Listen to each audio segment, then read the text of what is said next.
Muchísimas gracias, profesor. Ahora vamos a pasar a escuchar a nuestra María Fernanda Barreto. María Fernanda es militante e investigadora colombo-venezolana, nacida en Cali, Colombia, residenciada en Venezuela desde hace más de 40 años. Educadora popular, ocupó distintos cargos en la administración pública venezolana durante 16 años, y entre ellos presidenta de la Fundación Librerías del Sur y vicepresidenta de Empresas Mixtas de la Corporación Venezolana de Alimentos. Trabajó 8 años en la frontera de Venezuela con Colombia. Actualmente es editora de la revista Correo del Alba. Bueno, muchísimas gracias por la presentación, mi querida Greta. Un gran honor para mí estar aquí hoy con ustedes, pero un gran compromiso hablar después del compañero Guadarrama. Creo que a todos nos impacta y también nos compromete, ¿no?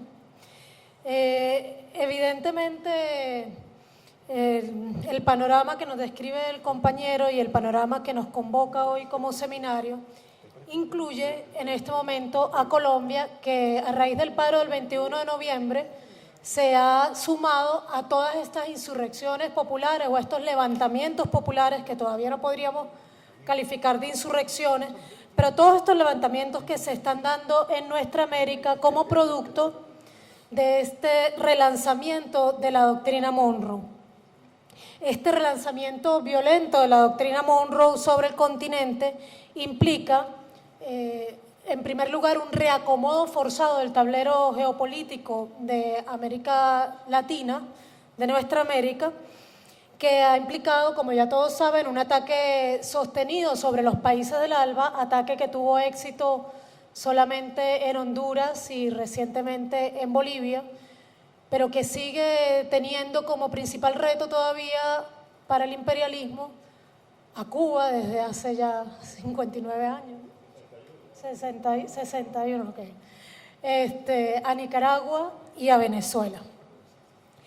Pero además de eso, en ese reacomodo también se trata de forzar aún más a los países más sumisos a los intereses estadounidenses en la región, y ahí voy a incluir a Chile, a Ecuador, pero principalmente el tema que me ocupa hoy, que es Colombia, que no dudaría en calificarla, como lo haría Gilberto López y Rivas, como la principal nación huésped de los Estados Unidos en la región. Comprender Colombia, entonces, es un reto para toda América Latina, comprenderla en este momento histórico que está viviendo, pero comprenderla también desde la complejidad interna, que en los años que llevo trabajando en Venezuela y trabajando específicamente, digamos, ganándome la vida como trabajadora intelectual, tratando de explicar qué es lo que sucede en Colombia, me he dado cuenta que la visión que se tiene de Colombia en el mundo es muy simplificada. Entonces, comprender a Colombia es un gran reto a la complejidad desde afuera de Colombia, un reto que es estratégico para Venezuela, que comparte 19 kilómetros de frontera con Colombia, frontera además topográficamente muy amigable.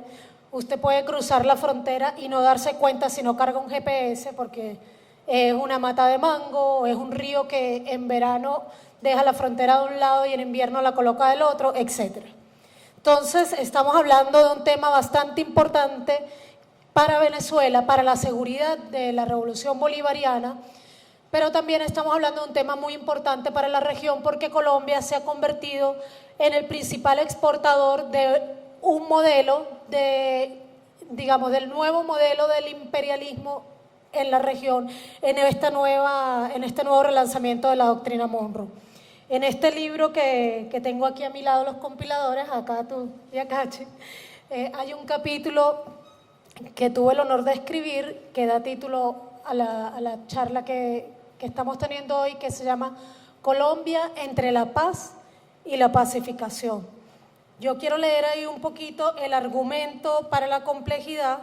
Este libro lo pueden conseguir en internet, está libre, disponible en internet, se llama Más allá de los monstruos.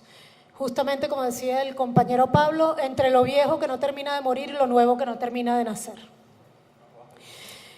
El análisis que siempre procuramos hacer se enfrenta al modo en que las corporaciones mediáticas hegemónicas han impuesto la comprensión de la realidad, en este caso de Colombia, a partir del hecho noticioso que aparece descontextualizado e inconexo. Su labor se ha centrado en simplificar para ocultar las verdaderas contradicciones que determinan la situación actual de Colombia, con lo que han logrado difundir una visión muy distorsionada del conflicto social armado que atraviesa el país y sus posibilidades reales de paz. Sorprendentemente, esta distorsión no solo se logra en quien ve Colombia desde fuera, sino que por el contrario es aún más difícil de superar para quienes desde adentro son el primer objetivo de esas corporaciones que controlan la mayoría de los medios de difusión colombianos. Por eso, una verdad de perogrullo que desafortunadamente es necesario reiterar en cada situación que nos ha tocado hacer análisis de la situación colombiana es la imposibilidad de comprender a Colombia o a cualquier país fuera de su contexto, extraída de la geopolítica del imperialismo y las dinámicas que éste impone, con la constante simplificación de sus contradicciones. El miedo a ver la complejidad social es padre del miedo a la libertad y justamente por eso hay que romperlo. Pero así como desde afuera es un reto la complejidad, comprender Colombia, desde adentro de Colombia es un reto al ensimismamiento. Porque Colombia, incluso gran parte de su izquierda y sobre todo de lo que llamaríamos la izquierda institucional, se encuentra ensimismada y en la mayoría de los análisis que se leen de la situación colombiana se lee una comprensión descontextualizada o que podríamos decir incluso ahistórica de lo que sucede en Colombia. Y cuando no hay una comprensión real, pues no hay ninguna posibilidad real de transformación profunda. Lo primero que hay que decir para comprender la complejidad colombiana, y es quizás lo que cuesta más echar en tierra y lo que duele más tener que echar en tierra, es decirles que Colombia no vive un posconflicto, que Colombia no es un país en paz. Colombia es un país en guerra. Colombia es un país en guerra hace 200 años, nunca ha tenido un año de paz. Colombia es uno de los pocos países que se ha inmiscuido en guerras con los países vecinos a lo largo de estos 200 años. Pero además actualmente Colombia es un país que continúa en guerra, no solamente porque se incumplieron los acuerdos que se firmaron en La Habana en el 2016 y esos acuerdos no se implementaron, sobre todo por incompetencia del gobierno, por falta de voluntad política del gobierno para implementarlo, sino que además no todos los movimientos guerrilleros colombianos se desmovilizaron, no todas las FARC. El proceso de diálogo con el ELN fue cerrado, abandonado por el gobierno de Duque, sino que además Colombia es un país cuyo pueblo se mantiene en rebeldía y que la única respuesta que el Estado da a esa rebeldía es el asesinato y la judicialización.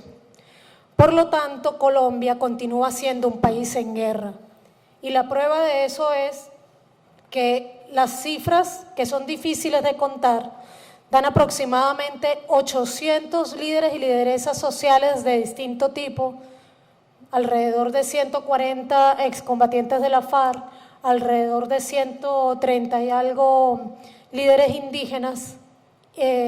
No tengo el conteo aparte de los líderes de las negritudes, pero lo que es cierto es que por lo sostenido, por la sistematicidad, en Colombia hay un genocidio en marcha que incluye un etnocidio contra las comunidades indígenas y las negritudes de Colombia.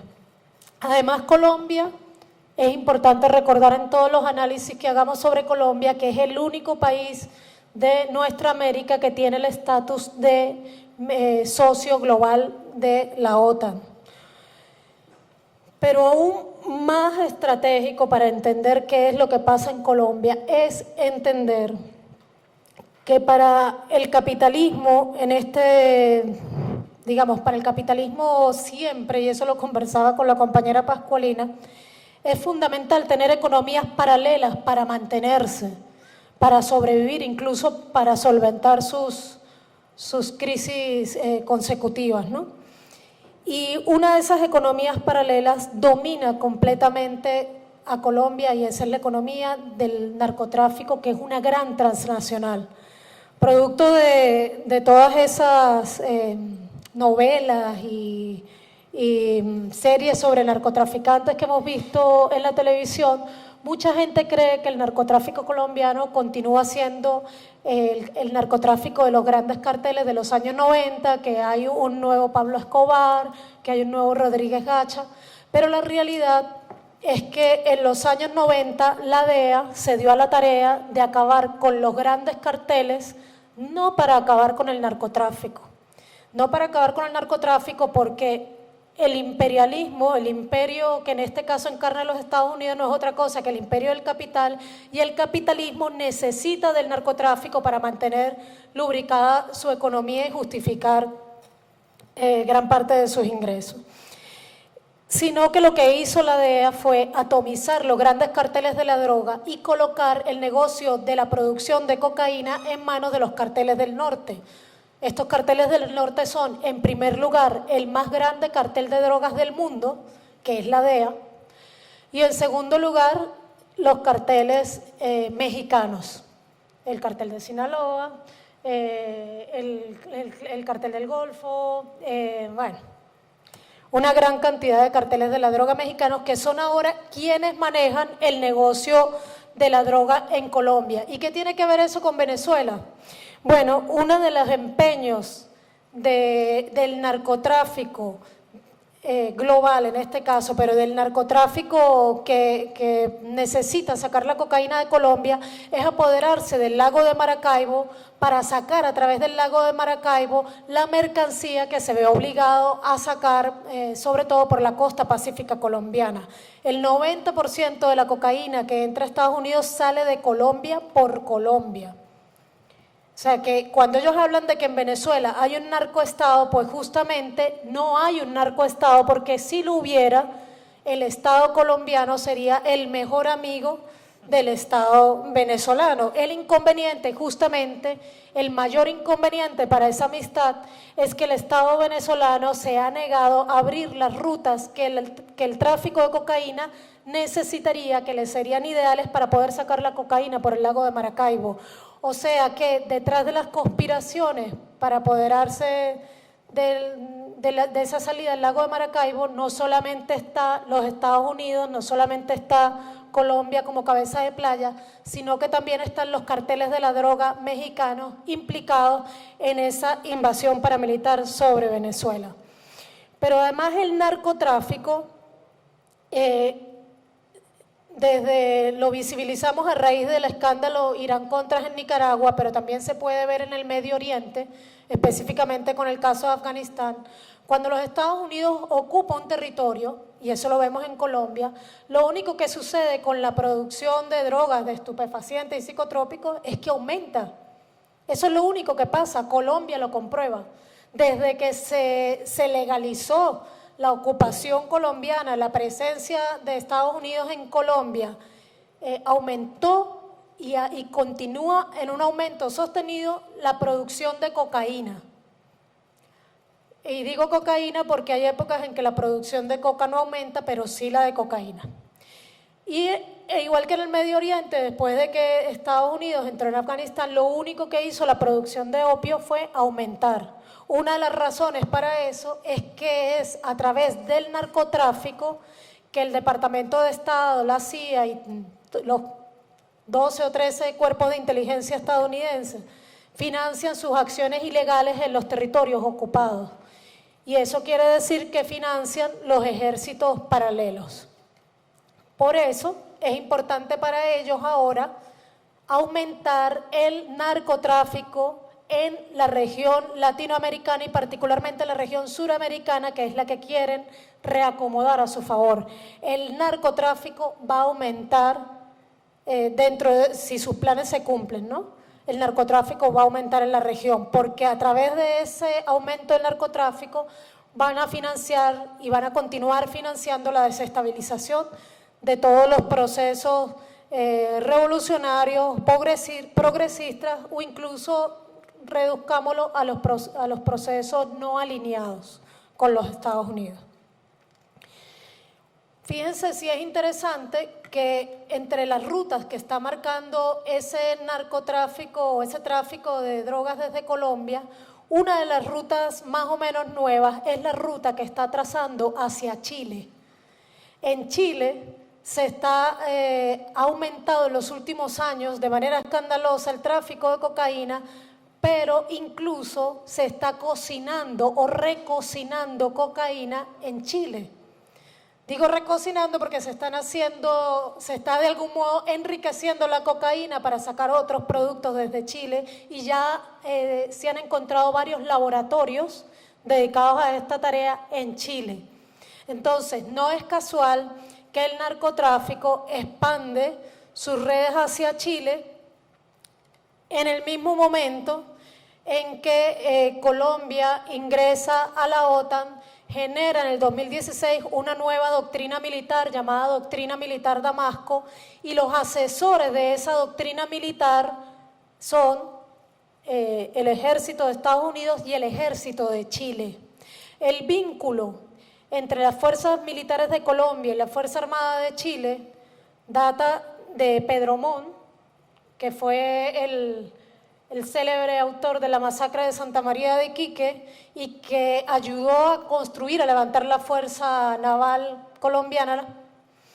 Pero de allí en adelante, sobre todo en el primer gobierno de Piñera, que coincidió con el señor Uribe, se aumentaron los contactos y la exportación del modelo militar de Colombia hacia Chile, igual que hacia México.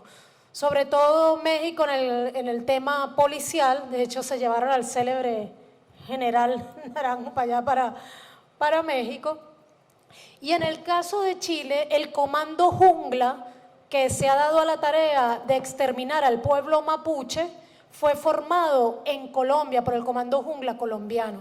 Entonces hay una relación ahí muy fuerte que ha tejido el imperialismo, a propósito de lo que hablaban esta mañana nuestros ponentes sobre la militarización de nuestra América, que hay que verlo porque el imperialismo está tratando de agudizar también las contradicciones en los países que le son más suyos, en los países en que las Fuerzas Armadas le son más leales, porque realmente en estos minutos que decía el compañero Guadarrama, digamos, de crisis, estos tiempos interesantes que está viviendo el imperialismo en el mundo, está procurando llevarnos a un enfrentamiento total, está agudizando las contradicciones. Por eso el despertar de los pueblos no es fortuito, es una respuesta a esa agudización de las contradicciones que los propios Estados Unidos está generando en cada uno de nuestros territorios.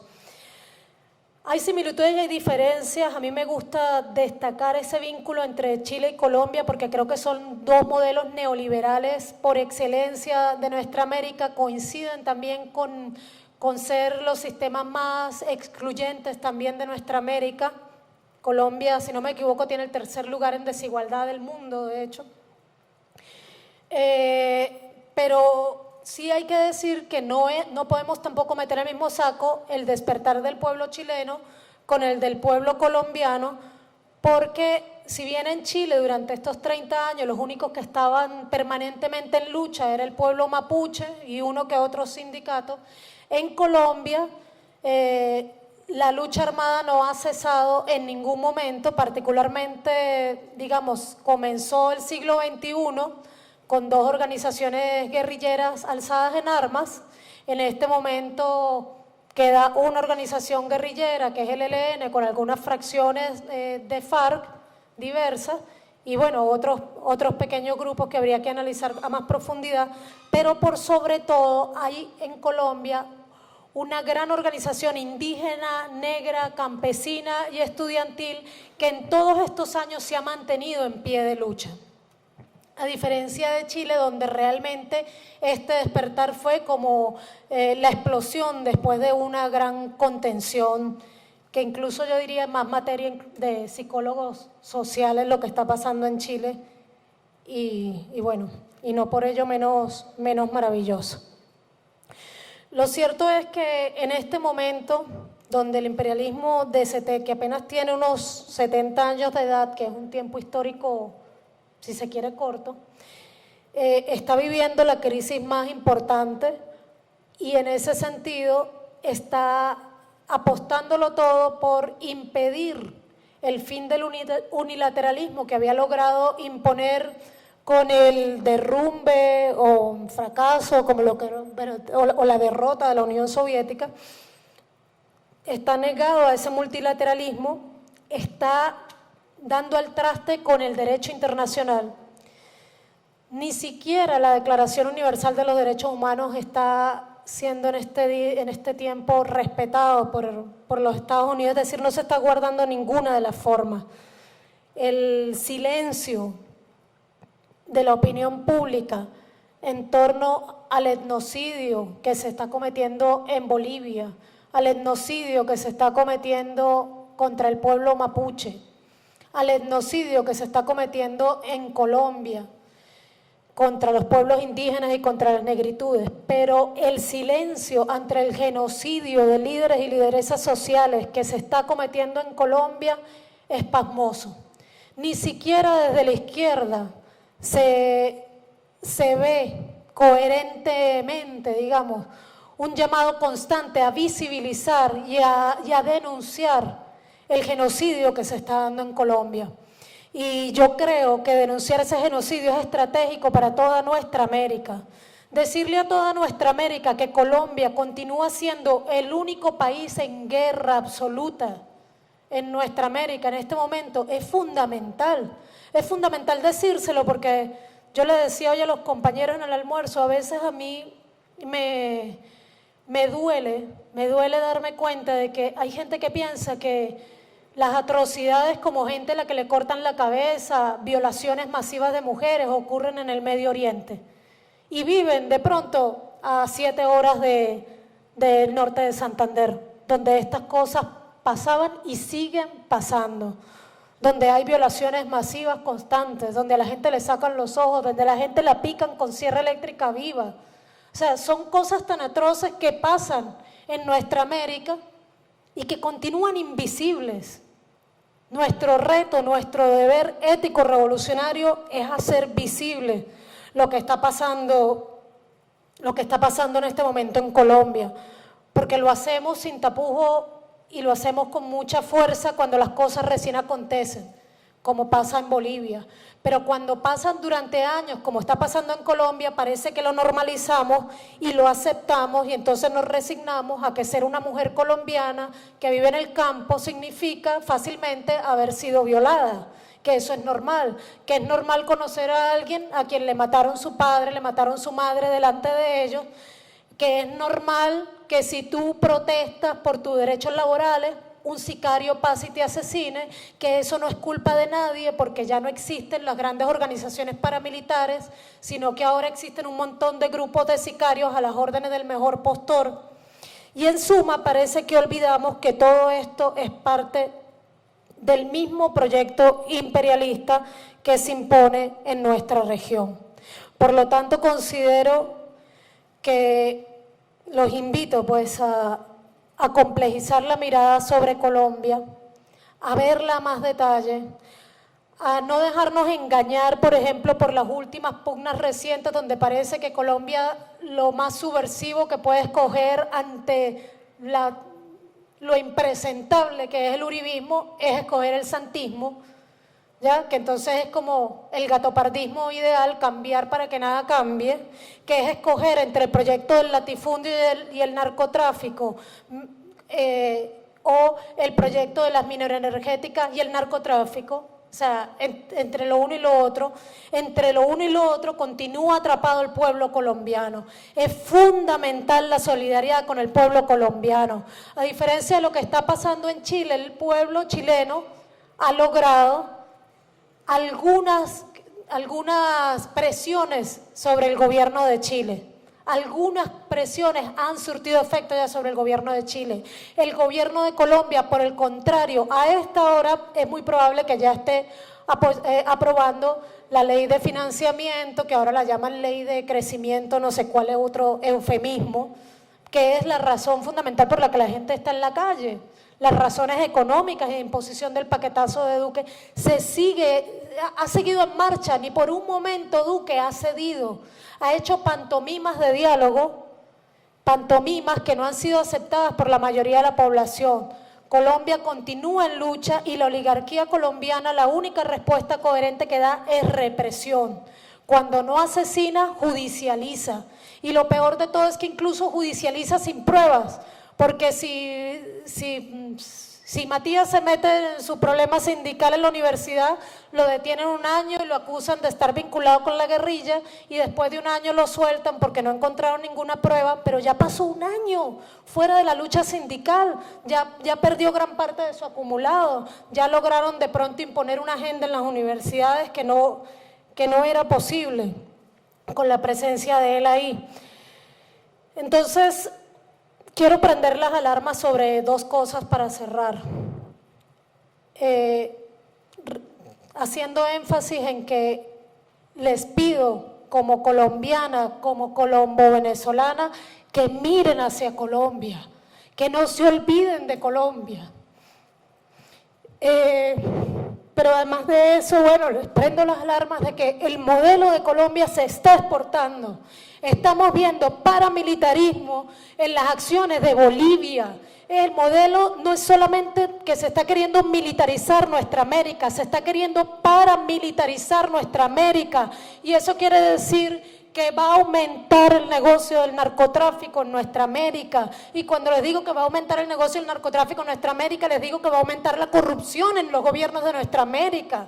Les digo que van a aumentar los asesinatos en los gobiernos de nuestra América. Y si queremos cortar por la raíz esa debacle que viene sobre nuestra América, tenemos que apoyar al pueblo colombiano en sus justas luchas y tenemos que presionar también al pueblo colombiano para que mire hacia afuera y salga del ensimismamiento y se ubique en el contexto geopolítico. Porque es cierto que gran parte de la izquierda colombiana ni siquiera se atreve a apoyar estos eventos porque le da miedo relacionarse con el proyecto bolivariano. Entonces, todo ese trabajo complejo hay que hacerlo en Colombia, pero lo que yo sí les pido, compañeros y compañeras de lucha, es que nos ayuden a visibilizar Colombia. Colombia no puede seguir siendo un genocidio invisible en nuestra América. Muchas gracias.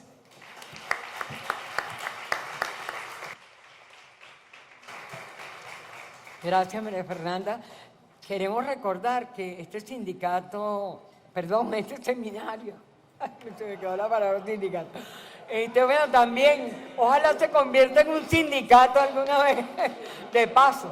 Esta iniciativa de la Red en Defensa de la Humanidad, capítulo Venezuela, es la que convoca este seminario internacional 2019, Rebelión Antineoliberal en Nuestra América.